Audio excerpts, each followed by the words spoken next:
Well done, gents. I know you guys spent a long time working with them, and I think we'll all agree they were pretty fantastic. Matt, I know you spent a long time preparing your speech. We had a lot of rehearsal run-throughs just to make sure it ran smoothly. That was part of it. What happened there? Yeah, the last time we worked so hard on a speech like that and gave it so passionately, the judge found him not guilty. So.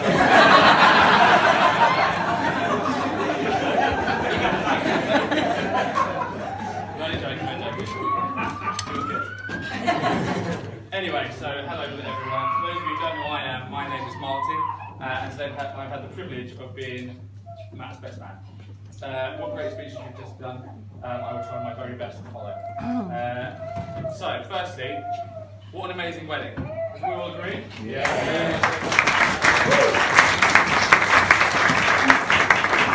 This is my first experience being backstage at a day like today.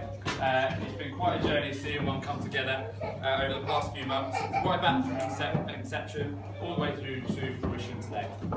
Not that you know it based on these two, but I'm sure there's been stressful days and nights trying to put it all together. As Matt has already mentioned, many of you have travelled from great distances to be here, just as many of you have lent a helping hand financially, where you could, and even more of you have been kind enough to chip in other ways, and they genuinely do mean it when they say how grateful they are to you.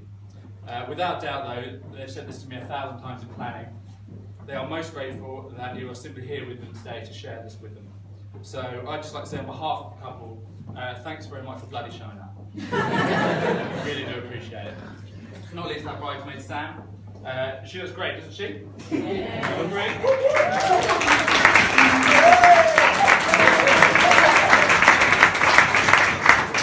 Another key cog in this wedding machine. A special mention for you, Sam, above just for a fact. A fab Hindu, I'm told, and Rachel and Matt are very grateful to you. Thank you. So yeah, we've had our special round of applause for Sam. So, for the single gents in the room, unfortunately she is now a married woman, so hands off, eyes off please. But I'm sure you'll all agree, the star of the show, we all thought it this morning, how the did Matt pull that off? He's actually gotten away with it. Rachel, you look absolutely stunning. We all thought it, we all still think it. Matt, you surely are a lucky boy. Alright? You struck a ball right there. So I suppose I should probably talk a little bit about Matt. Page 1. Of how many? So not just myself, but as Matt mentioned, as a family, we've known Matt for about 20 years now. As mentioned, I was about 8 years old. Oh, sorry, heckler. We met when I was about 8 years old. Him and my older brother were in cuffs, and as Matt mentioned, unfortunately, I was actually still keeping my head down in beavers.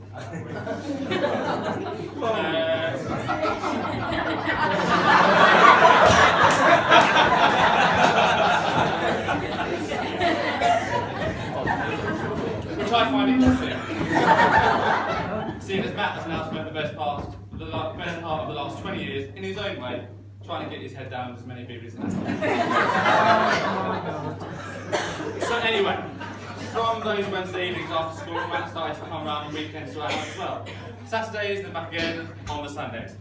Every single week. We played Nintendo games and played football until the sun went down. Then he started cutting out that 400-yard commute.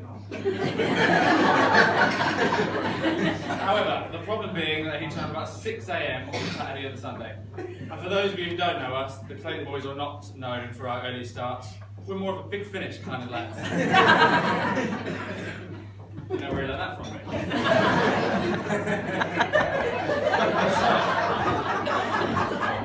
Rich? Eventually, we did all what any security conscious family living near Pollard Hill Estate would do. We just gave the 10-year-old his own kick.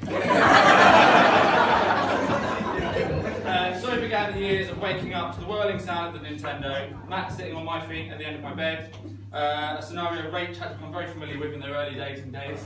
At least now he's learned to put the kettle on. Over the years we've not really drifted too far apart. Matt even used to come with us on our family holidays abroad. He went to the same schools, colleges as me, and we both ended up going to the same university of Brighton.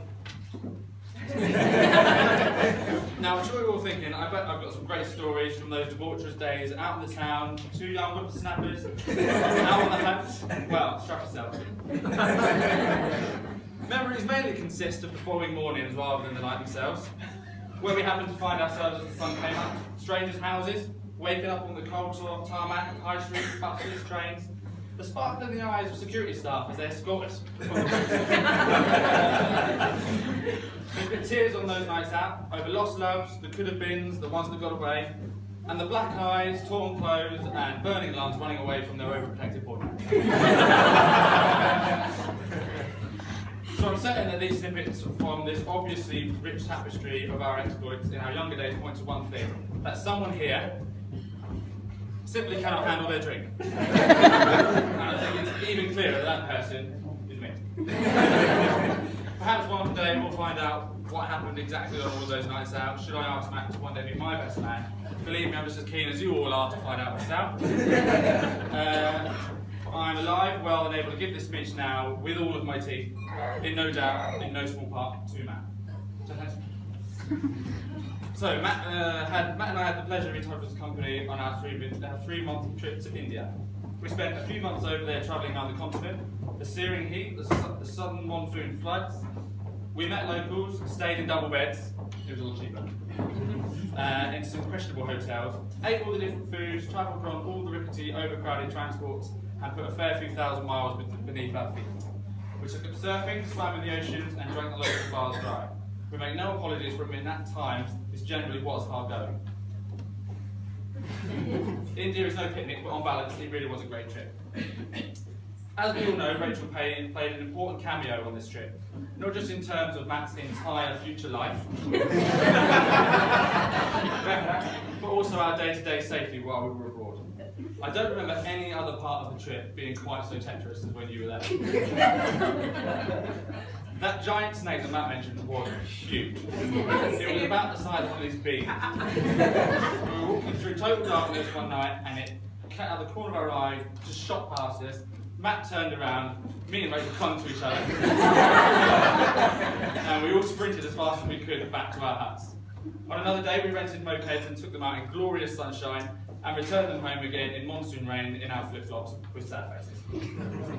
And of course, not to mention the 5-lane motorway we had to cross every morning in Chennai to get some breakfast. It was absolutely packed. Looking back, the most memorable 3 weeks of the trip by a mile, I only hope I can bring the same level of excitement when I come with you on holiday. You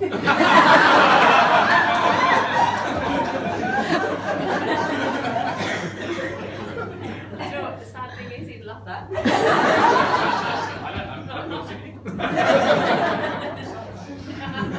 Now, it was indeed on this trip that I saw a side of Matt that I hadn't seen before, which made me think, on reflection, Rachel might actually be the real deal here. One night, after a couple of lemonades, just as everyone was nodding off to sleep, Matt, already asleep, rolls over, slowly puts his arm over who we've come to learn today, the love of his life shoulders, kisses back at the head and slowly whispers, "Night, love, I love you." "Night, mate," I replied.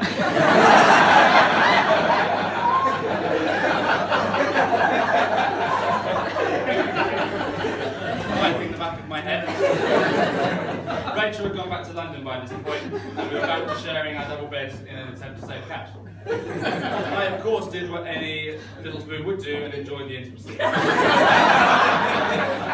I did think Matt might be experiencing some real-life feelings here. Very strange.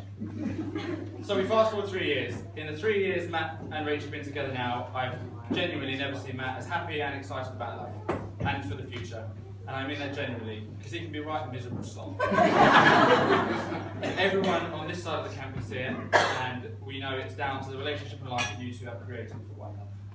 We make no secret of the fact that my family and I see Matt as one of our own, and I also know that I speak on behalf of his actual family when I say that we are all excited to welcome our new, equally large extended family together with ours to make an incredible super family. Also, I want to finish on a reassuring note. There's little doubt in my mind that I'm still here, alive and well, in no small part to Matt, with all my teeth and limbs still attached.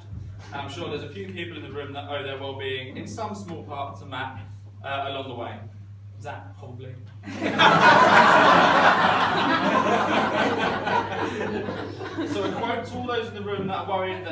losing Matt to married life, that he may no longer be around for us, protecting us when we need him.